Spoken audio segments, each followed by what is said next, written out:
एक तरफ रमजानुल मुबारक में सब्जी फ्रूट की आसमान से बातें करती कीमतें, दूसरी जानब शहरियों की शिकायत। तहसीलदार मीरपुर चौधरी रबनवाज का अचानक मीरपुर सब्जी मंडी का दौरा, रेट लिस्ट चेक करते हुए तमाम दुकानदारों को मौका पर फ्रूट फरोख्त करने की हदायत पर बड़े आड़तियों को जान के लाले पड़ गए।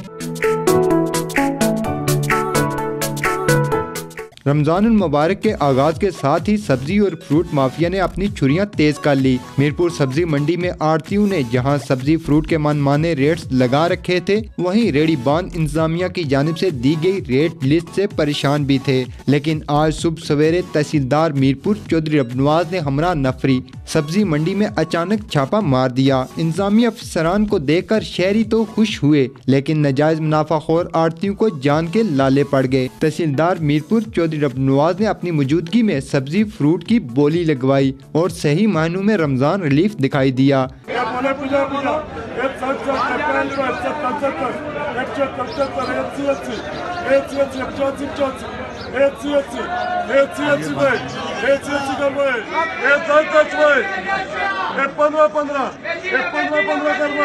दूसरी जानब कमिश्नर मीरपुर डिवीजन चौधरी मोहम्मद तैयब ने भी मंडी माफिया से आवाम की जान छुड़ाने के लिए मुतबादल सब्जी फ्रूट मंडी लगाने के लिए म्यूनिसिपल कॉर्पोरेशन को हदायत जारी कर दी। कमिश्नर मीरपुर डिवीजन ने मौजूदा मंडी में एक ही खानदान को अलाट की गई खिलाफे ज़ाब्ता अलाटमेंट्स को मनसूख करने और मौजूदा सब्जी मंडी को जनरल बस स्टैंड का हिस्सा बनाते हुए तहत एक कवायद इसका डिस्पोजल करने की भी हदायत दे दी।